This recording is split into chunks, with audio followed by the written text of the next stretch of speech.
Hello everyone, Rob Guest from football.london here, and welcome to the latest episode of Gold Guest Talk Tottenham, sponsored by NordVPN. Joining me as ever, it's Alasdair Gold. How are you? Yeah, I'm all right. Hope you are too. Our teams didn't have a great weekend with conceding goals later in games, did they? No comment. No comment. Not going to mention that. Yeah, probably best not to. Yeah, it's a difficult one with Spurs and Newcastle because when we've done these podcasts after the last two trips to Newcastle, they were just the most horrendous performances. They're up there, with the worst performances I've seen Spurs put in recent years.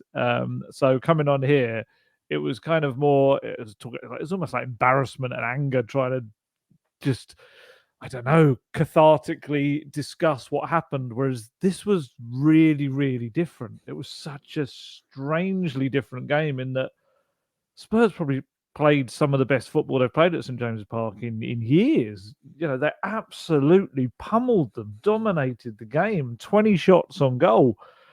But unfortunately, a little theme that has just kind of cropped up in the first two away games, and so obviously kind of a little bit of an overhang from last season as well, that they're not taking those chances. And shock horror, football script as it is, kind of turns around and slaps you in the face and says, right, well, there you go. You should have taken those. And just one of those games where we're going to go into it in more detail, but there's a striker up there of any kind of natural nature.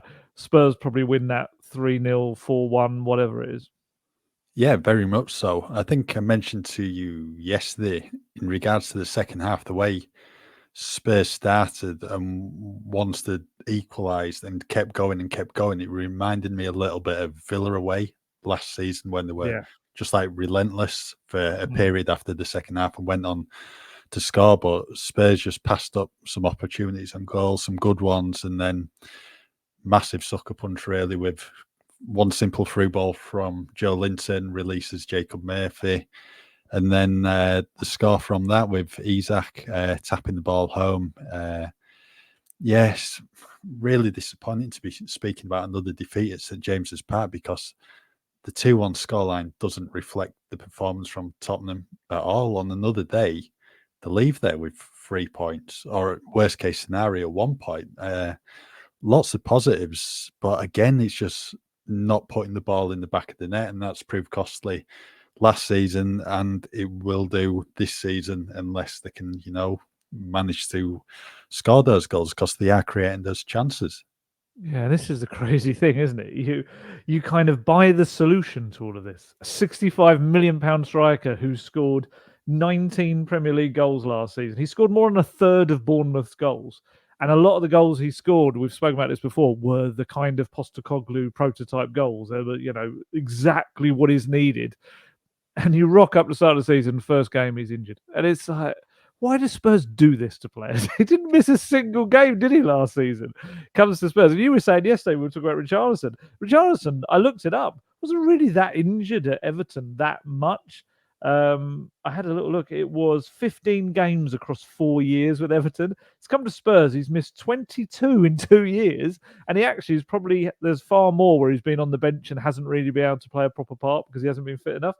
Even Will Lancashire got a hamstring injury and couldn't play this game.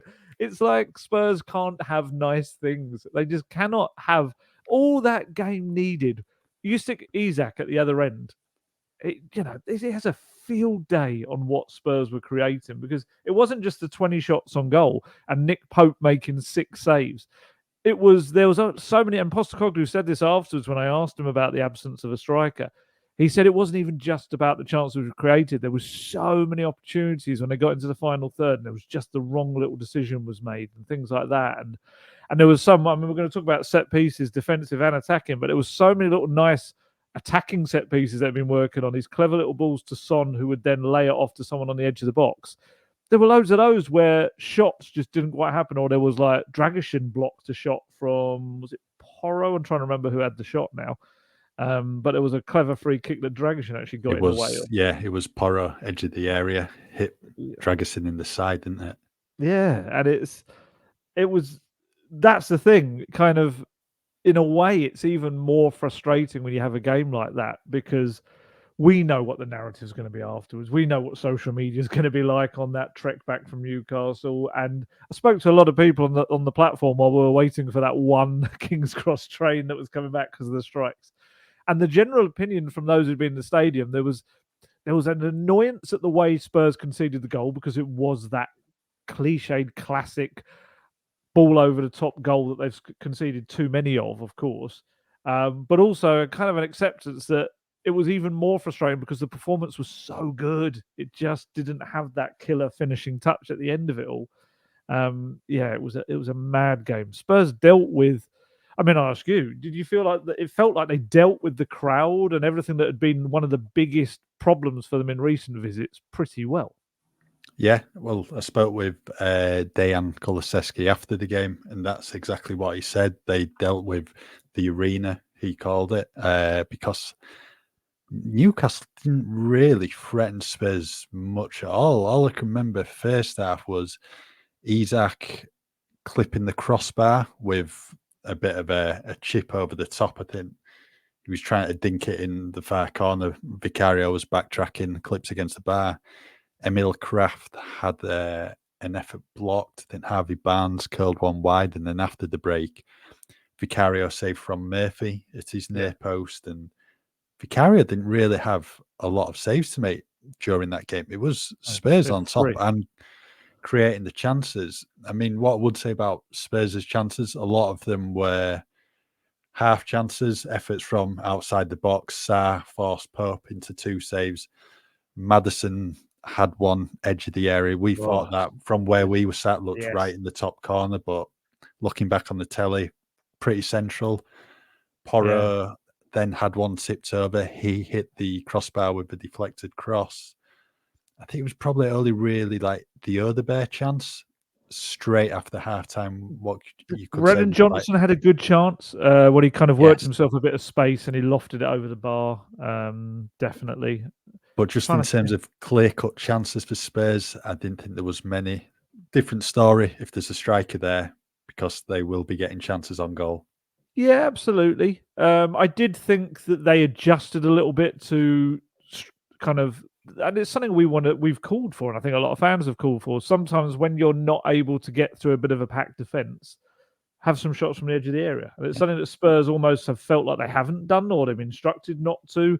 But Postecoglou said, I didn't tell them to take shots from the edge of the area, but if you're not going to be able to get through a defence, have a go sometimes. And it's different.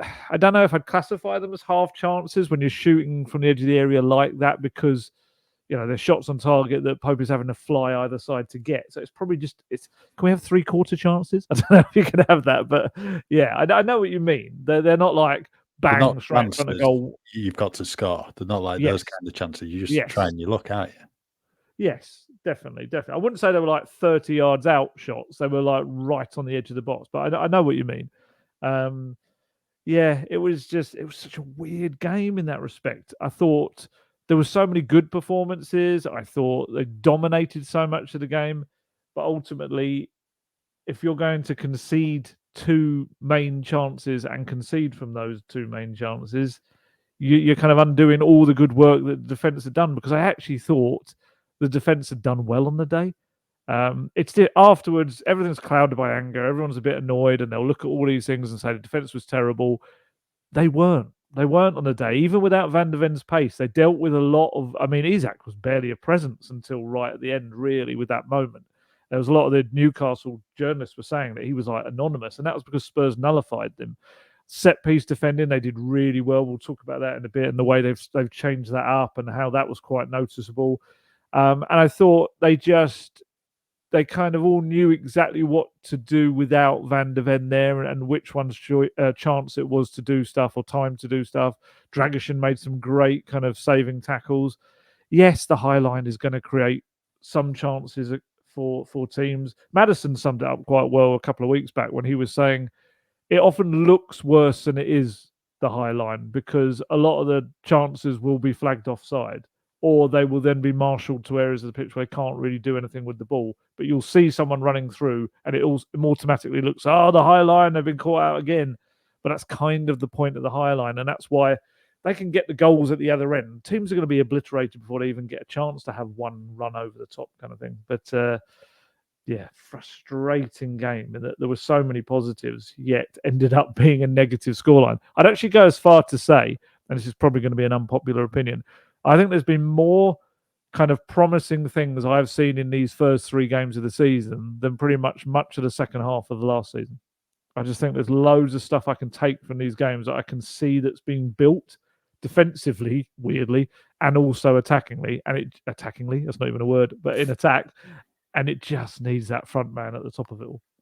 Yeah, I think I tend to agree with you there. I think there was some really good signs yesterday, and like we've alluded to, if Solanke's in the team, if Richarlison's in the team, probably talking about 3 points at St James's Park, but unfortunately that's not the case. We'll start with the defence because there was a change in the back line. Mickey van der Ven not part of the travelling squad to St James's Park. Ange spoke to the media before the game and basically said Mickey had been close in training, but he was not quite 100%. Not a serious injury, but Van der Ven is not part of the Netherlands squad for their UEFA Nations League games this week. Van Hecker, Brighton, he's coming to the squad in his place. So no Van der Ven in the team. That meant Radu Dragusin came in for a rare start because we've not really seen a lot of him from the off since he's made the move from Genoa because of the form of Romero and Van der Ven. When he was in the team last season, I think he was good at Aston Villa when he came on at home to Man City. And he produced a really good performance yesterday. Started very early on with a really good tackle down in the far corner of the pitch by the Gallagher end. Second half, produced a really, really good tackle on Isak in the box. But having looked back at it, it does look like he clips him slightly because Isak did want a penalty. But I think there was a bit of a check, was there? Yeah, I think so. Yeah, the game seemed to pause the next time. He kind of, the ref held them up a bit. Yeah, but Dragusin on the whole, really promising performance, and it just shows you Spurs do have that quality and depth now at centre back. Certainly could do with another option there, as every Tottenham fan has pointed out. And typical, wasn't it? As soon as the transfer window closes, for one centre back to be missing, because then you're looking at Ben Davies and then possibly Archie Gray to play as an emergency centre back if it comes to it. But I thought Dragusin, on the whole, really, really good showing. Yeah, he's a terrific young defender. You know, people forget, was he 22? He's like so young. But he kind of plays with an authority of someone much older, and it must have been difficult for him to come in having played week in, week out in Serie A, you know, being one of the top defenders really last season, especially that first half of the season in Serie A. And he's come to Spurs and been very much the backup man. And Postecoglou really likes him. He does. He was saying, I asked him about him yesterday, and he was saying that he's going to be a massive part of our season. And I think we're at the stage now where not even just injuries where he comes in. I think Romero or Van der Ven drop their standard at all. Dragusin comes in because I think he's at the level where, you know, he could quite rightly be starting games ahead of the. I think Postecoglou is kind of got a squad now where people aren't going to get in on their name anymore. They're going to have to do a lot more than that. I mean, we saw that with Brennan Johnson dropped to the bench for yesterday's game. It doesn't matter that he's a £50 million transfer. If he needs a bit of a kick up the backside, that'll happen. And it worked, as we saw, and we'll talk about. But yeah, I thought Dragusin was probably the best defender on the day by a distance, really. I thought he was very, very good. Because he's no slouch. Yes, I absolutely think that Spurs could do with another fast centre-back. That would be great. So we can, you know, they're going to have to deal with that high line. It helps to have someone that can race back. I mean, let's be honest, you're going to struggle to find anyone as fast as Van der Ven. He is the quickest player in the Premier League. But Dragusin is no slouch. We saw that with that one that you're, you know, claiming should have been a penalty and sending off or whatever. But I'm just joking. I know what you mean. I thought he slightly took him as he was getting the ball, but I think the fact that Isak had the shot, was able to get the shot away, maybe negated that. So it wasn't like he was causing him not to be able to do what he'd intended to do. That's my guess anyway. We've seen them given, though, in the past, Yeah. slight contact like that. Yeah, no, that's yeah. No, I'm not ruling it out. I'm not. VAR did, but I'm not. I understand what you mean. Yeah, I was impressed with Dragusin. I thought it was a performance that kind of just reinforced exactly what he's going to be this season. I think he'll be one of those that starts off in the Europa League, but I would say maybe Romero's the one that's kind of got to kind of not watch his back, but it's going to have to keep his performances quite high. And I mean, we can talk about Romero. I mean, what did you make of his performance yesterday? Well, I mean, I think you've just got to look back at both goals, and he's got a part to play in them. First one, I think it looks like he's come up into midfield, and then he's just yards away from the defence. Looks like Yves Bissouma had to drop back in. But then when you look, when Lloyd Kelly's got the ball on the left, Romero's just jogging back. Did you see what Romero did in the build-up to that? I watched it back last night. Go on, then. It's mad. He goes on this just crazed sprint up the pitch, pressing, like as if he's the striker that needs to be at the top end of the pitch. And he just, honestly, I've never actually seen him move so fast. It's one of those where the fans were probably like, "Yeah, go on, Christian," and it's like, that's great. But as soon as the ball went out for a throw, he was stuck near the halfway line. He was miles away. And to be fair to Newcastle, it's a very quick, clever throw. They quickly get on with it. But yeah, Romero is so far back, out of position, ambles back, and then leaves this massive gap that others have to fill. But I mean, in that situation, surely you're busting the gut to get back, not pretty much walking back. He was probably knackered from sprinting up the pitch. Yeah, so that wasn't a good one. And then, I mean, the second goal, Spurs just completely on top at that point, creating the better chances. And it's just one simple ball from Joe Linton that dissects Destiny Udogie and Christian Romero. Then it looks like Porro, Dragusin, Udogie already turned back, ready. Romero's just facing the Newcastle goal. And yeah, he's just nowhere to be seen again. And if you watch it back, Porro stops running as well, probably around really 30, 25 yards from goal. I don't know if he expected Murphy to be shooting in the position. I just can't understand why you'd stop or slow down your run in that situation. And Isak's just got all the time in the world to put it into an empty net. Yeah, that's what's so frustrating. Like I say, I thought the defence did really well. It will be painted as if they didn't because they conceded a very archetypal, annoying goal that Spurs do concede under Postecoglou. It is a risk of the system, but it's going to negate all of the really good work they do. And ultimately, that's what happens with defenders and goalkeepers: is that one mistake and that's that. The rest of your really good game is discounted. And the first goal was just poor for. I think the thing that Spurs are paying the price of right now, and I think it's similar with Udogie as well. Romero and Udogie look very much like players that have returned late. They look like Udogie's a different story, to be fair. He's been out since April. He's only just come back. I mean, his first minutes were against Bayern, the home game, weren't they, I think? Was it Bayern home game or did he play in the Bayern away game? I think. No, he didn't play in South Korea. It was the home one. Yeah, so he's come back in late and he looks very rusty, I feel, Udogie. I think he's doing all the running that he needs to do, but I think his decision-making isn't quite where it would be if he was fit and sharp. And I think the same is with Romero. I think Romero, there's definitely something to kind of be said about, and this is across the league, these teams having to integrate players suddenly back into their teams after a summer tournament. It's like they kind of have been thrown in half ready, really, and you can see it. And there's a lot of clubs you can see that some of their players are not. I mean, again, that's the squad game. Maybe that's where Postecoglou's gone wrong.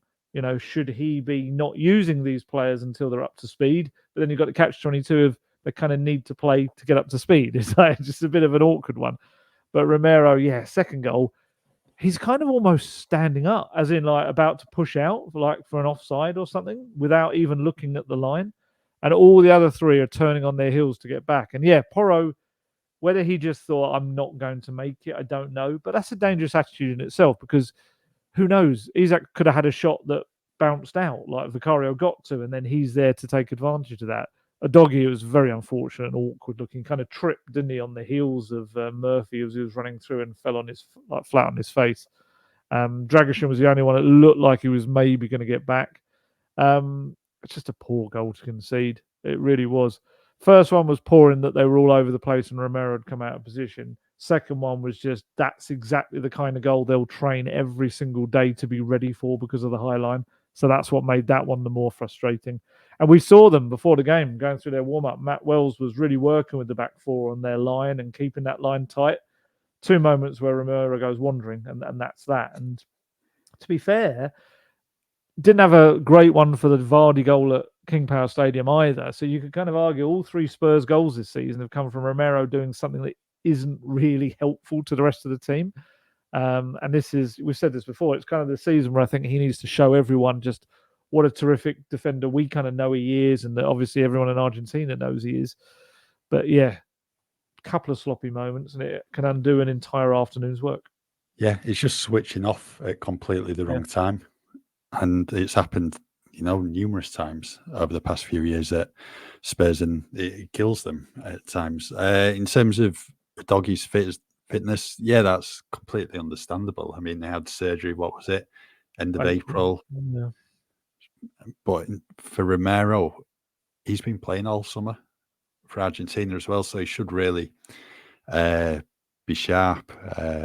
Yeah, just needs to improve, really. Need to see the real Christian Romero, because I mean, you look at the 3 goals they've conceded this season, he's had a part to play in all of them.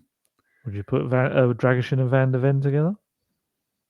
I think that'd be a huge call, but I think you can only go on form, really, not names now, because you've got a really good player in Dragusin who comes in and performs really well when he's called upon. Yeah, I don't think he'll do it in a North London derby. No, I think he'll need is one of his kind of leaders, and that's the kind of unfortunate thing about it, is that Romero now needs to be the leader of this back line. He's the older statesman of it. What is he? 26. He's a World Cup winner, 2-time Copa America winner. So he needs to be organising and leading that back line, not them trying to pick up the mess behind him that he creates. But relatively still young. He's not reached his peak, so he'll learn from these things as well.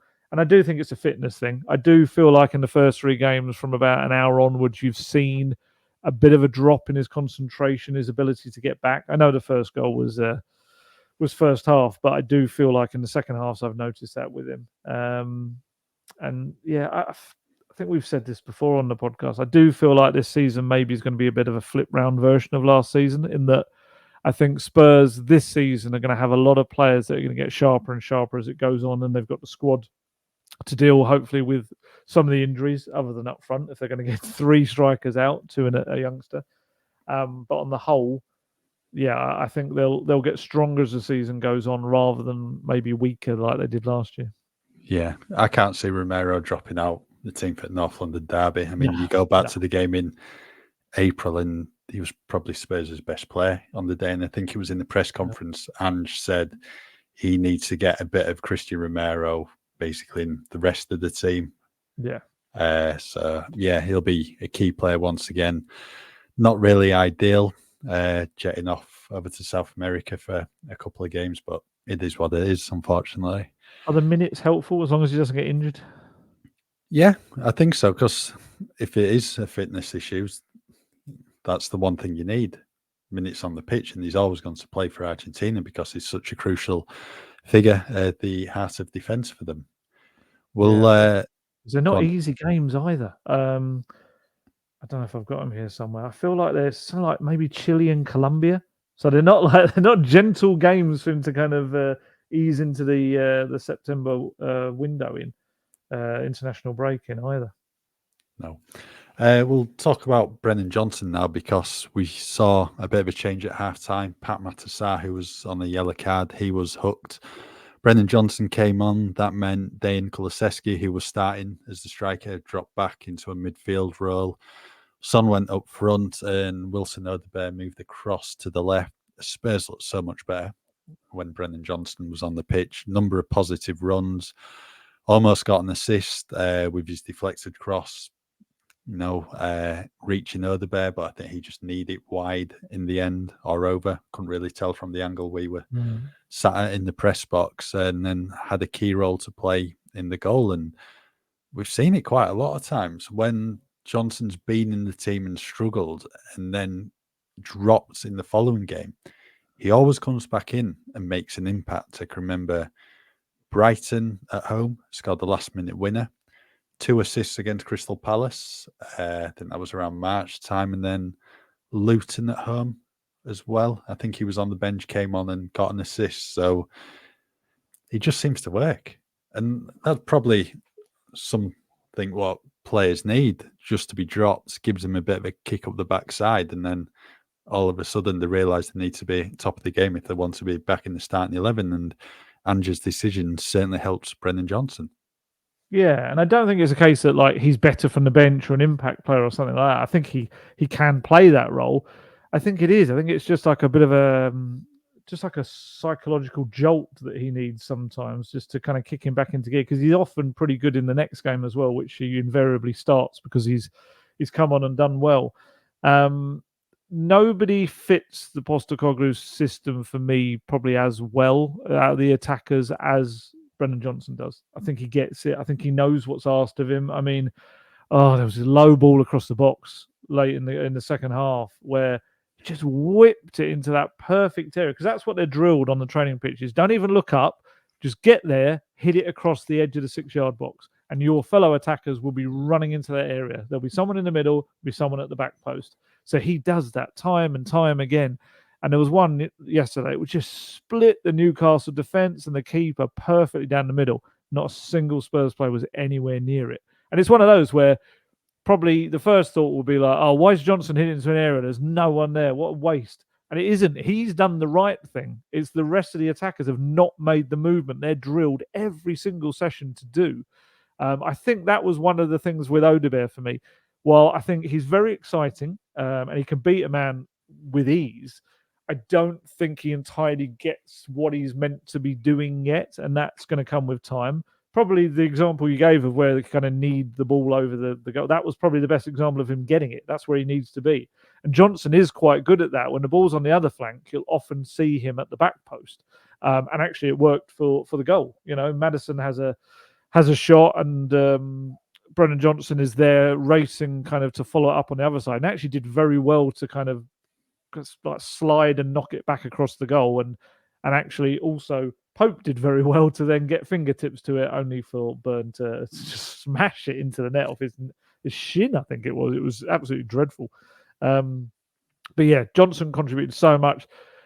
The one thing, and he mentioned it in his post-match interview, was he rushed his shot that he had. It is lovely. I think it was Burn again. I think he turned inside Burn in the box, and all he really had to do was guide it towards goal, but maybe went on his weaker foot, his left foot, and he rushed it and just like almost passed it over the net. It was could have been so much better from him. But I thought he made a massive impact. Perhaps him and Dragusin probably the best players on the day for Spurs in terms of what they did at either end. What did you make of the striker options, as in, I think we had Decky as the false 9 to begin with, and then Sonny later on? I think it was the right call, putting Decky through the middle to start with. I think Son's much better on the left. We've seen a number of times, especially last season when he played through the middle. This was like April time. I think West Ham away, Forest at home, might be an Arsenal at home as well, and just didn't have an impact on proceedings.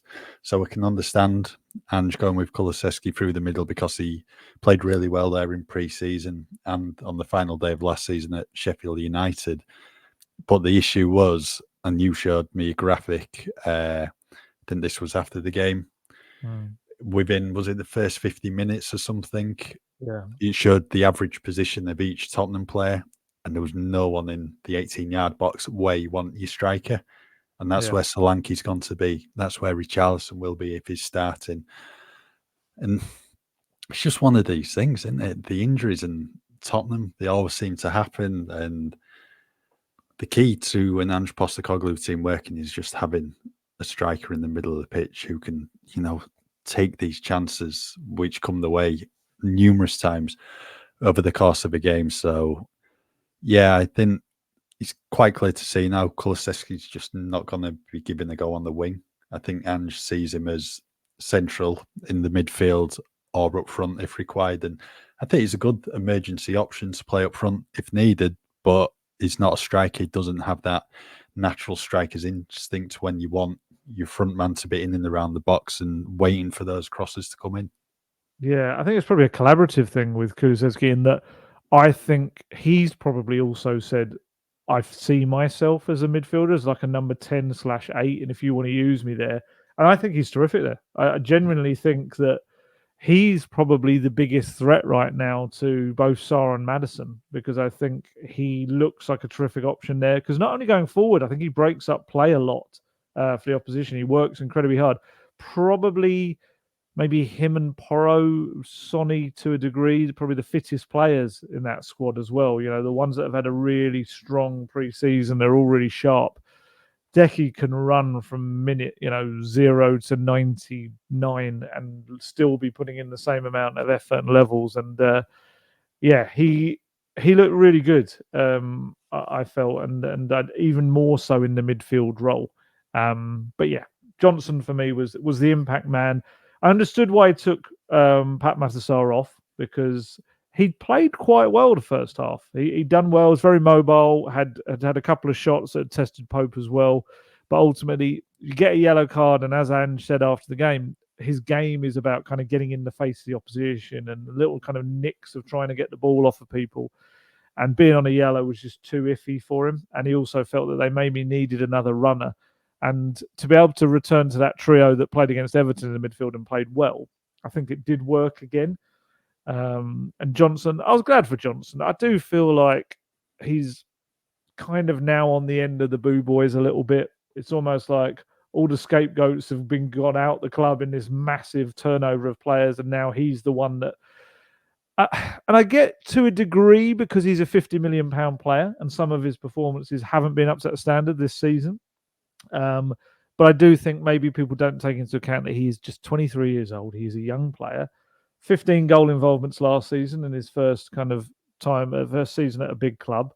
And I think Postecoglou, really sees a lot in him, and you can see that in his play. He's quite tactically intelligent, takes on a lot of stuff. I think the key for him is confidence, and it's taking on his man. There's too many times when I'd like to see him race at his defender and he doesn't, whether that's a hangover from the hamstring injury of last season or whether it's a fear because maybe Porro's quite in advance and he worries if he loses the ball then it's going to leave him exposed, because he does do a lot of defensive work that goes unnoticed, Johnson, a lot of tracking back. I think he'll come good. I've got this feeling. We saw it with Richarlison. Johnson had that really good link up. He set him up for a few goals. I think with Solanke, Johnson's going to end up being one of his cheap providers. I think that ball that he puts across the 6-yard box constantly is the one that Solanke feasts upon. And I think within a couple of months' time, we'll be talking about that as a link-up that is something that really makes things tick for Spurs. Yeah, just before we talk about the set pieces from yesterday, what we noticed, Ali, do you want to tell everyone about the benefits of using NordVPN? Yeah, although it did feel like I was going to a foreign country in terms of the time it took me to get there in Newcastle. I didn't require my NordVPN at any stage that I can think of while I was up there. But that's a long journey, especially when there's a train strike and you're having to get whatever you can. But no need to switch to my phone to thinking it was in another country this weekend. But that is something you can use NordVPN for, and I have used so many times over the years.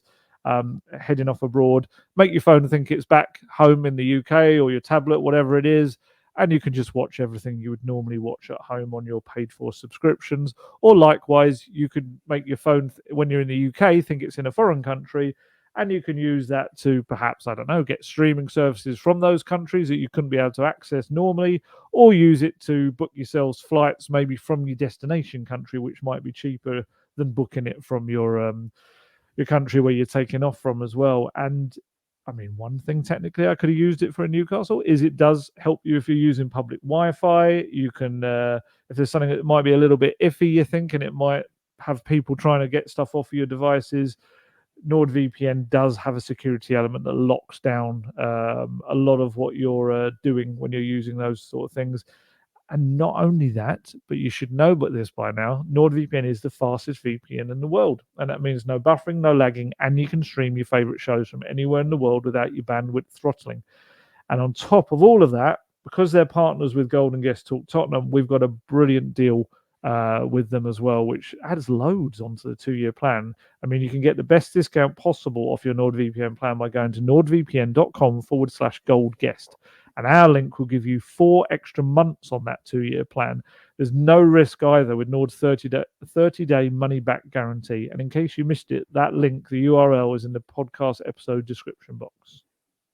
We'll talk about set pieces now then, because we saw it on a couple of occasions yesterday. Tottenham are clearly putting in the work on the training ground. New assistant coach Nick Montgomery is playing a key role in that, both attacking and defending those set pieces. But one notable example was the one we've already mentioned, when Maddison took the corner, slips it into Son, who then played it to the edge of the box for Porro to get a good shot on goal. Caught the ball really well, but then hit Dragusin in the side, and the way it was going, it looked like he was going to test Nick Pope in the Newcastle goal. And I think this is what we want to see. This is what a number of clubs work on the training ground, the set pieces from throw-ins as well. Any little advantage they can get, they're going to try and get it. And speaking to Kulusevski after the game, he was saying it's something to do in training. Anything they can do to try and score a goal, they're going to work on. And it's good. Yesterday, it almost resulted in a goal. Just got to keep working on it. And I think if Spurs keep on putting in the hours on the training pitch in terms of these set pieces, they are going to start paying off on the pitch on the game day. Yeah, I mean, I think they scored, I remember, it was 11, I think, last season, which was only 5 fewer than the previous season with, the much celebrated Gianni Vio that everyone reminds us of. Yeah, I liked some of the quite intricate set pieces you could see yesterday. They did 2 or 3, which were the short ones, which kind of bounced around the penalty box before someone had a shot. And there were a couple that were kind of chucked in there. I think there was a flick on quite early on as well that almost resulted in something. So yeah, that's a positive, absolutely. And definitely, yeah, Nick Montgomery just having that little bit of extra influence at both ends with the set pieces has, we've spoken about his discipline before, and you can see that. I think you can see that in the way they've worked and the things they're putting into operation. Although there was one funny moment in the second half when I think it was Porro and Maddison were going up to take a free kick, quite a dangerous one on the edge, about 5 yards, 10 yards outside the penalty area, quite central. And I don't know whether they were either arguing over it or being too polite and saying, no, you go. I'd imagine it's probably unlikely to be that. It's probably more likely I want it. And whatever was happening, they weren't taking it. And Sonny got frustrated and shouted over at the touchline as if to say, you decide who does it. And Radu Dragusin kind of passed on the message. And I think, from what I saw, Postecoglou held up like a 2 and a 3 on his hand as if to say, Porro, have a go.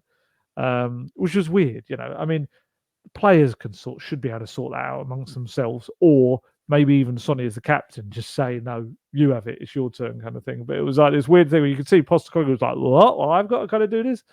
I mean, it could have got it completely wrong. Maybe that wasn't what they were saying, but it looked that way from where we were sat. And then, I mean, Porro curled the ball just over the crossbar.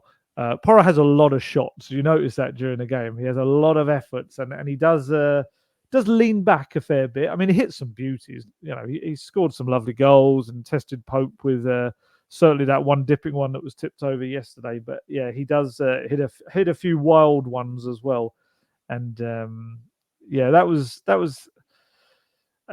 yeah, probably not as positive as the rest of the set piece play. But and defensively again, as I said earlier, I feel like we're just seeing a more organised version of it. I thought bearing in mind the kind of size of the players like Byrne and Isak that they've got to kind of throw into that box, I thought Spurs, pretty much everyone was headed away by a Spurs player if you look at it. And yeah, the weaker headers, I mean, let's say probably the attackers, the ones who started, probably Johnson, Decky, who isn't the greatest in the air despite being quite a big guy, and Sonny, I think you're the first to admit he's probably not the most kind of aggressive header of a ball. Rather than them, other than one moment which we both picked up when he was marking Isak Sonny, which was, I don't know how that happened. Other than that, they were mostly dealing with the smaller midfielders in the box who aren't probably likely to get on the end of a set piece. But yeah, that's what's frustrating about it, is they dealt well. I think even the Romero charge out for the first goal was because they dealt well with a set piece and it had got cleared.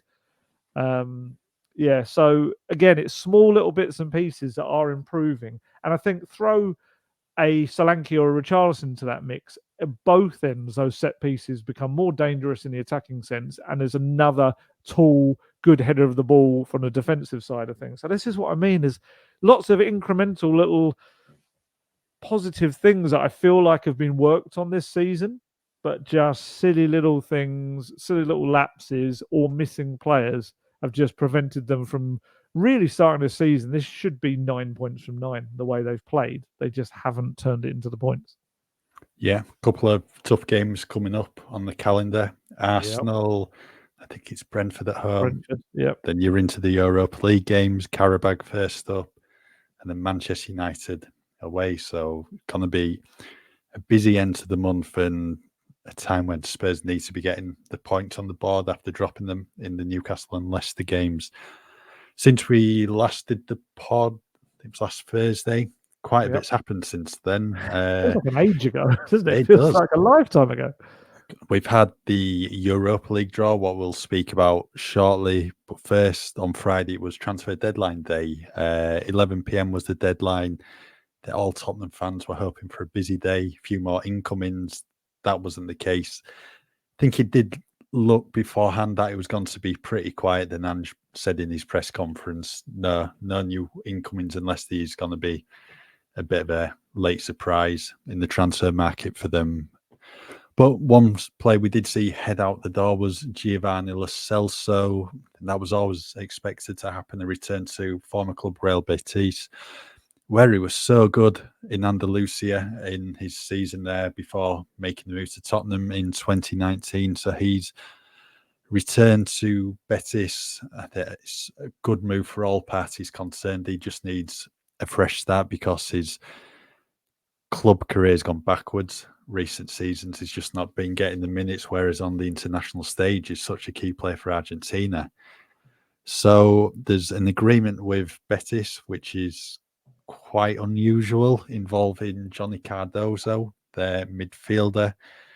Reportedly, Spurs have first option to buy him, United States international, at a better price. And if not, Spurs have a sell-on clause in there if Cardozo is to leave Real Betis in the future. Certainly something new from a Tottenham perspective, this agreement. Such a weird deal, honestly. That was most of my kind of later hours of the transfer window was spent trying to work out exactly everything that was going on. So the only stuff we definitely know is around Lo Celso himself. So Lo Celso was 10 million euros plus add-ons plus sell-on. So we know that that's what Spurs will eventually get. The Cardoso stuff, to be absolutely, we've got to be honest on it, that's reportedly, I don't think either club have confirmed that at all, but certainly seems to be a very strong reporting of it. It is a strange one. It's one of those kind of deals that you see on the continent and a lot in South America. It's a weird one in that, you get a first option on a player at a lower price, but if you don't take up that option on them, then you have a sell-on clause, which seems bewildering when you don't own the player. I don't understand that, but maybe it's just, I don't know, part of some agreement. Maybe that's why it hasn't been kind of officially made public, because it's probably something that I don't know if it really works. I don't know the legality of it all. I'm sure if there was something that was iffy in it, it wouldn't have been done. But yeah, he's a good player. He's, USA international. Was he only 22 years old, I think? Fascinating kind of backstory in that born in New Jersey, but to Brazilian parents, and then went and grew up in Brazil, played for Internacional. And has worked his way across to Europe to play for Betis, and he starts pretty much every game for them. Tough tackling, good interceptions. To be fair, maybe it would have been a good addition in this window.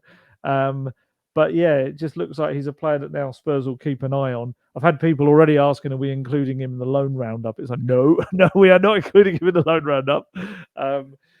But yeah, that was a weird deal. It was a very strange one to kind of pick apart. And there's literally nothing coming out of Spurs about the Cardoso element to it. And I was wondered whether it was one of those where even Betis maybe would put on their website and it'd be included in there. But that hasn't seemed to be the case. It's only this kind of external reporting of that we've heard. But yeah, I mean, for Lo Celso himself, it brings to an end that 5 years, doesn't it? We all got a bit excited last summer. We were like, oh, and I think he did too. I think Postecoglou kind of was hoping we were going to... It's almost like he was the redemption story last time. Jed Spence is the one this summer. Just didn't work out for him. I think he had injuries at unfortunate times. And then just... I always got the sense from Lo Celso, or people around Lo Celso that knew him, that when he wasn't playing, he didn't react in the best way. That was what I was always told over the 5 years at Spurs. I'm not saying like he, just gave up or anything like that, but maybe I don't know if it's maybe his demeanour. I don't want to drill down into it too much in case I go in the wrong direction, but that was kind of the sense I always got, that he didn't handle it as well as maybe he needed to. I don't know, but it's a shame because he's a talented player there. Like you say, Argentina international, Copa America winner twice now. And it now means, do you know the little stat now about all 4 players that were signed in the 2019 window for Spurs, which has now got to go down as one of the worst windows ever? I don't, but I saw today someone's mentioned, this might have been a few days ago, 3 of the 4 all returned to the former club at some point. All of them did at some point. When did Jack Clark go back to Leeds? He went straight back, didn't he? They loaned him straight back. Right. Okay. Yeah. Yes. So Yes. Yeah. So all 4 returned either permanently or on loan to their former clubs, which is the biggest kind of admitting that you got it wrong, really, if they've ended up going back there. But I suppose with Clark, it was just the agreement at the time. You just go back to Leeds to continue your development. You're not going to play. But I can remember it was a mess. I can remember at the time he wasn't even getting in the squad under Bielsa. No. Did they have too many loan players? Yeah. So the story they had to leave some out. Yeah, the story very quickly around Jack Clark was that essentially Spurs signed him thinking he could come in. Pochettino apparently was like, no, he's not ready. He's nowhere near what we need right now. That was hastily reorganised, I think, for him to go back to Leeds. Leeds were a bit like, okay, but we've got too many loan players. It's like, this isn't going to work. So he went back there, barely played. And yeah, I think they sent him out to, was it QPR? I think, the second half of that season. Complete mess. Fair play to him. He is in the Premier League now. He's back. He's done very well for himself over the intervening years. And when you look back at 150 million they spent on those 4 players with Cess as well. Literally, they've got 10 million euros back for Lo Celso, and it could potentially be more. And Jack Clark, I think he went for 15 to Ipswich, and they had a 25% sell-on clause. So what's that, about 3.5, 4 million, something like that? No, that's nothing like that, is it? Was it 3 million? Anyway, 3 million. 10%'s 1.5. So double it. There you go. I didn't sound great at maths. I had to do it very quickly. So that's just ridiculous when you see the outlay. Yeah. But I mean, that probably at the time might have been seen as a good transfer window because Lo Celso had a really good season at Betis. Ndombele, a number of big clubs were looking at him. Yeah. Sessegnon had been linked with a Premier League move for a season or 2 before that, and Clark was like the next big thing at Leeds United, the key player in their team, and just didn't work out. It was dreadful. It was absolutely, it really didn't work out. But I was looking back because I did a piece about kind of the windows after that, and the windows are rubbish when you. It's a hindsight thing, which is why I'm so wary of judging windows quickly after them immediately, like as soon as it's closed, saying, "Oh, what a great window!" Because we've seen, and it's not just at Spurs. We've seen so many clubs that are like they've won the window, and then they go into it, and those players just haven't worked, or they've got injured, or whatever. But I mean, Spurs 2019 window, none of them are at the club anymore.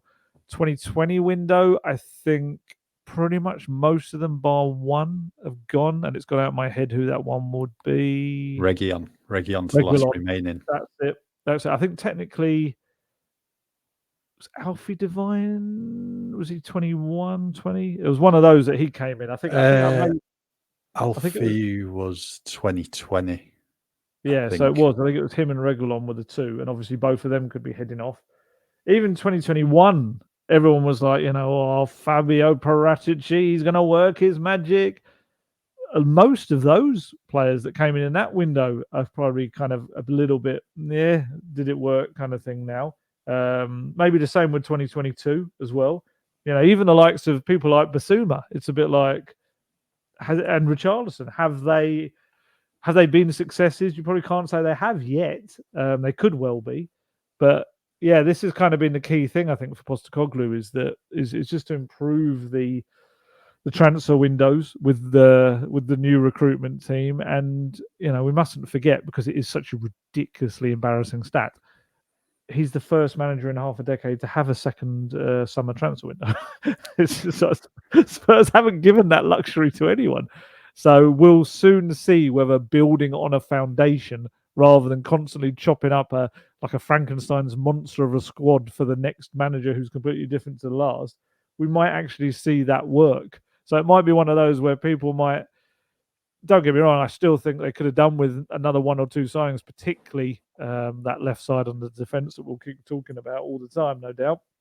But I do think on the whole, they had a reasonable window which will push them on. What do you think of the window? Go on. What's the Gold Guest verdict? The Rob Guest verdict? I think they made some good signings. I think Archie Gray's going to be a really good player. Bergwall, Wilson Odobert have the potential to be really good players as well. And you can see Ange's already thrown them into the team. So he quite clearly sees something in them. Solanke can be a really good signing if he, follows up last season, which was fantastic for Bournemouth. And given the chances Spurs create, he can score an awful lot of goals in this Tottenham team if everything falls his way. So I think it's been a decent window. It's hard to judge it right now because you don't know how all these players are going to get on this season over the coming years. Gray, Bergwall, Odobert, they could be huge players for Tottenham in the future. I think probably the issue for me was just not signing another centre-back. And that just came even more in the spotlight yesterday with Van der Ven missing out at Newcastle. I think it's been all right. But I think for a lot of fans, it's always going to be a case of they want more, one more signing. Just didn't quite happen. Yeah, I think there's two different ways of looking at this, and Spurs have kind of very much. And Johan Lange, have you watched his like transfer window rap thing where he did a little interview talking about it? He's done that in the last couple of days, and he kind of made this point, which was that last year was about improving the starting 11. This year was really about improving the squad and bringing up the level of the people that would come in and out of the team as well, so that you could rotate with so many competitions and you're not going to drop the level, which I understand. Of course, as fans and reporters, we still want to see them improve the first team as well. And those first team people then can improve the squad. And I think Solanke is the one. That's the big first 11 starting 11 signing, and I think he is going to be a massive plus. And I think Ange kind of took ownership of the younger demographic of the signings. He very much said, no, that's something I wanted. That's something that I push. We know it's Spurs profile as well. Maybe that's part of hiring him. That he has that similar view. We've known this over the years, that he kind of finds younger players a bit more moldable and adaptable to what he wants them to do. And yeah, I mean, Gray, Berival, and see the pronunciation there, Berival. Although I've been told to maybe not go with the Lucius, which is how he pronounced the first name. Apparently, that was just a bit, the way it sounded. But Gray, Berival, and Audebert are going to be big players as this season goes on, and then next season with a year under a belt going to be incredible. But I also appreciate Spurs fans have how many times have they heard, it's another rebuild, it's another ones for the future, and we could win the title in 2 to 3 years. I can absolutely understand that must be the most frustrating thing to consistently hear, but you can't deny the quality of these players and how good they're going to become. And if he can kind of get that first 11 right with these young players that are going to come into it and improve as each passing month and year goes on, then you are creating a far stronger foundation for seasons to come, while also, really challenging as you can this season. And I still think I think the squad. Do you think that's the key question? Do you think the strongest squad is stronger than last season's? Yeah, probably. When you're looking at positions, I think there's more choice. Yeah, you can point to you don't have a Højbjerg type player. Maybe you've lost him because of the experience he brought to the team, just that nous of getting the team over the line late on, helping them to 3 points, which was evident a number of times last season. But I think if you take it position by position, I think there's a lot more choice there now. Again, like I said before, you're probably just lacking out one centre back, really. Yeah. That's I think we're absolutely agreed on that, and I'm sure many fans are similar. But I do feel like I've seen people kind of saying that the squad is so thin, it's so weak. I actually disagree with that. I think the squad is stronger. And I think for the games that they've got ahead, I think you can see in each position the next man that comes in. Sometimes another couple of people that can come in as well. And I don't think that's the key. I don't think the level will drop. That's the most important thing. We've seen so many times over the years when Spurs have made 5, 6, 7, even more changes, and it's been a bit of a horror show. It's been a really disjointed match, and they've kind of gone out of competitions, or worse, but not worse. You can't get worse than going out of competition. It hasn't been a good end to them, let's put it that way. And yeah, I feel like they have fixed a lot of that. And also, I know people we get very excited about young players like coming through the academy, and then instantly want more transfers to chuck them down further back into the academy. It's kind of this strange paradox where you've kind of got to go with one or the other. And we talk about players like Mikey Moore and Will Lancashire. They're going to play minutes this season. They're going to be the backup in some of, or not even backup. They've got a chance to force themselves into getting a lot more game time. Watching Timo Werner really make very little impact yesterday, it just made me think Mikey Moore's going to take his chance pretty soon, and he's going to be undroppable off the bench, as in he's going to not be, you're going to be able to take him off the bench because he's going to be such an exciting option to come off there.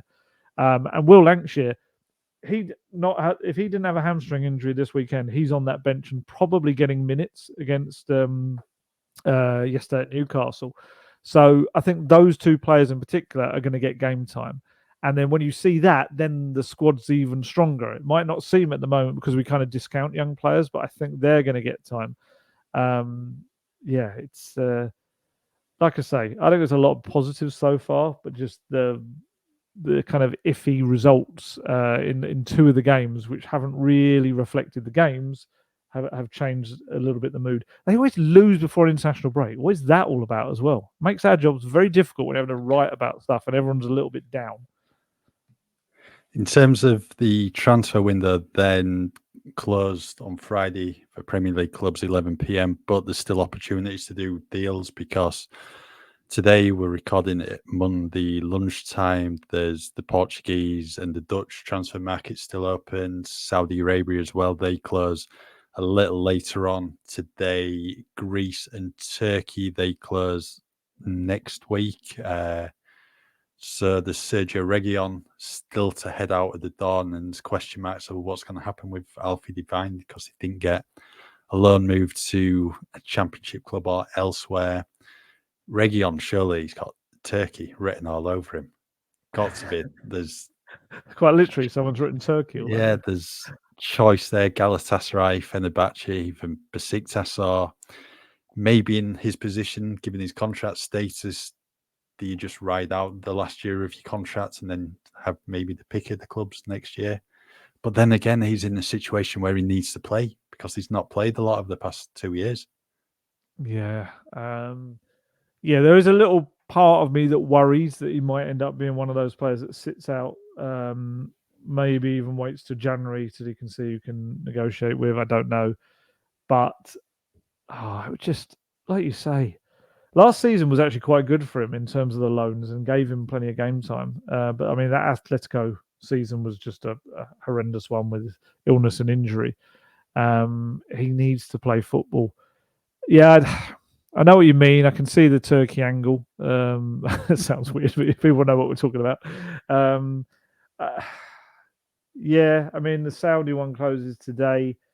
Would he be one of those kind of players? I don't know. Maybe. But yeah, he needs to go somewhere because they're not going to put him in the European squad. There's no place for him. Premier League squad there is, and I'd imagine if he's still there, you probably put him in there just in case there's an emergency. But I did ask about Lo Celso and Reguilon on deadline day of Ange, and he essentially saying what happens if hypothetically one or both don't move on.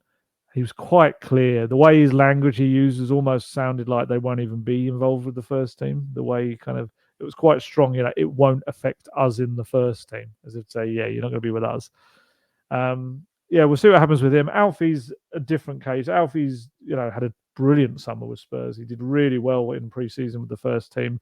And I feel like he's been very unfortunate. There was the sense that he was going to go out on loan. I don't know what happened, but it was almost seemed like Spurs were telling some clubs they were going to keep him. There was a lot of interest from the Championship and other European countries in him. And then pretty much towards the end of the window, it sounded like the position suddenly changed. And it was like, no, okay, you can go out on loan. And I think for him, a lot of those Championship clubs where he probably would have wanted to go, they now were looking at other options because they'd moved on or they'd signed other options. And now, yeah, he's left with kind of looking at these other leagues, which I think we've both spoken about this. I think the Netherlands league, the Eredivisie would suit him. I think that his technical kind of game, a bit like Troy Parrott, I think would really suit it nicely. Portuguese league probably would as well, to be honest. I've heard some talk that, there's also like the Polish league as well is another one. I'm not entirely sure. I don't know whether you're at the kind of case where beggars can't be choosers, but I don't know how good that would be for his career. Maybe he just needs to play. Personally, if it's not the Netherlands or Portugal, I probably would say just keep him around and give him Europa League minutes and things like that. But yeah, we'll see what happens in the next couple of days or so. But because he could have a really bright future, Alfie. He just needs the right club and he needs the right minutes, I suppose. Yeah, you've previously crunched the numbers because Spurs are going to have to name their Europa League squad very soon. I think you worked out one player has to be dropped. Yeah. Who are you going for? For Europa one, I think it makes the most sense for it to be Fraser Forster, which is tough on him. But personally, if I pretended I was Australian and Ange Postecoglou, I would probably give Forster Carabao Cup minutes and I would give Brandon Austin the Europa League minutes, and that's how I'd kind of marry it up in my way. And whether Forster ends up becoming the Scott Carson, the Richard Wright type, who is Brad Friedel in the past for Spurs, he was there as a very experienced backup who, you wouldn't be devastated to throw in because he's got so much experience, former England international as well, but probably is starting to kind of make his way to the back of the queue. And I mean, I know he was on the bench. He was on the bench yesterday as well, wasn't he? As well, yeah, I think so. Yeah, he was definitely there. Yeah, so he is currently seen as the second choice, but I do feel like giving a 5-year contract to Brandon Austin, that's not to be third choice at the moment anyway. And Luca Gunter signed a big new deal. I think that was 5 years as well. Josh Keeley, before he headed out on loan as well to Orient, I think he got, was it a 3-year deal? So all of these keepers are getting new deals, and you kind of feel like, I still think they'll look at another one. I wouldn't be surprised if they go for another backup keeper as well. But yeah, I just think in that situation, Forster maybe makes sense because it has to. They've kind of got to include Austin and Whiteman because they're club trained. Leave 2 spots, 2 gaps because there's no one to put in them because they've sold every other club trained player they had of a senior level. Unless you put Max Robson in there, which is not going to play. It's kind of almost. It's not fair on him in a way. So yeah, Forster, I think. Otherwise, you're going to have to make an awkward decision over an outfield player. Who do you go for? I don't know, so I'll just say Forster. I don't know who else you drop, but for me, I think you need the experience of him in the squad. There's Because that, yeah, but fair because to what say, happens yeah. if Vicario gets an injury, fairly soon, and then you've got Brandon Austin, who's 20 senior appearances to his name, the vast majority of those in Denmark. If you win the MLS, he's 25. You're coming into some big games as well, so I think you need the experience there. But when you're looking at it on paper, it does probably seem the one to do to get rid of Foster. Really, Here's another one tough for call. you. Here's another one for you. A question. Some people have suggested this as a possible. Do you take out a player who will play a lot in the Premier League and allow them to rest in the group stage of this competition? I don't know. I don't know who. I'm just saying. I don't know, like a Romero maybe, or a Basuma or something like that. They're already short on centre backs. You can't take another one out. I know. I'm just saying what people say. No, because there's no guarantee Spurs go through. No, in this, they have got a really tough set of fixtures, I think, especially the away ones.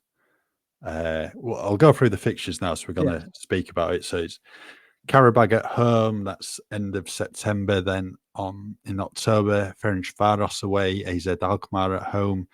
November, Galatasaray away, Roma at home.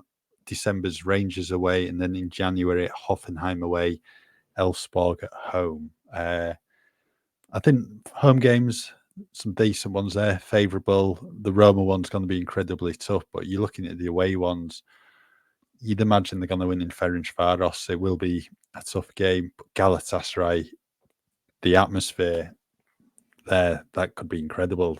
They've just got to try to get to grips with it because we've seen a number of clubs go there previously and struggle. I think Manchester United lost there last season, did they?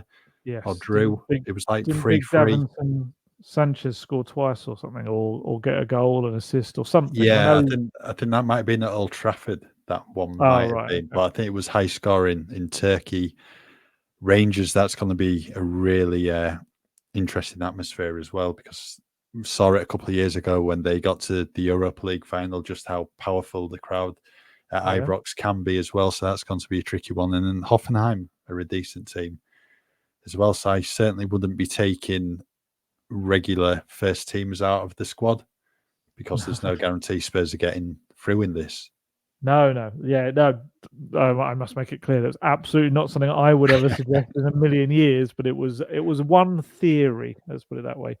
I like the fixtures. I think they're an interesting mix. I think for the Spurs fans heading off across Europe, they'll get some cool trips. And I think, like you said, I think the home fixtures are all ones that Spurs, even Roma, I still think that they should be looking for maximum points across those 4 home games. And then the away ones, yeah, they should still be looking to be the favourite. That they should be the favourites in that group, really, I think. But yeah, it's Spurs, so who knows? I think the key is finishing the top 8 of that new massive league, so you don't have the silly playoff round. Because if you've got that, that's going to be a right pain in the backside, wedged in is it February or March? When would that be? Mid-February. Then I think round the 16 probably starts beginning of March.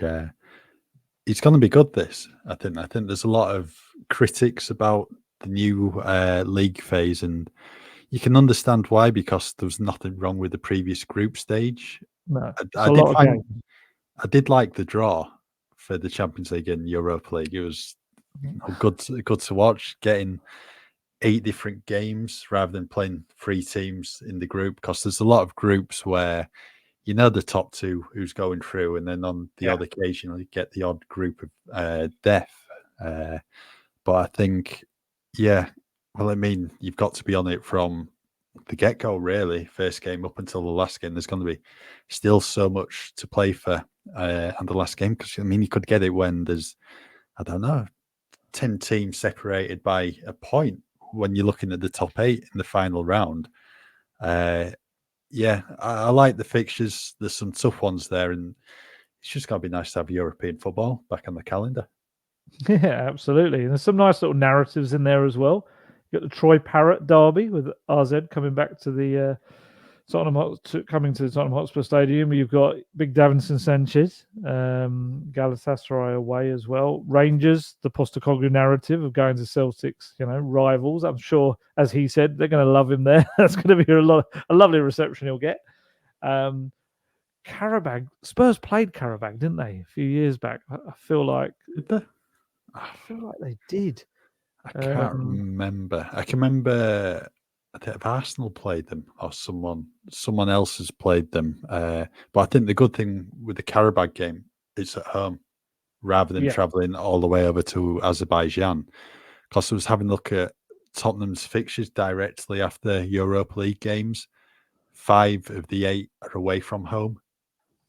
And this is always a big talking point.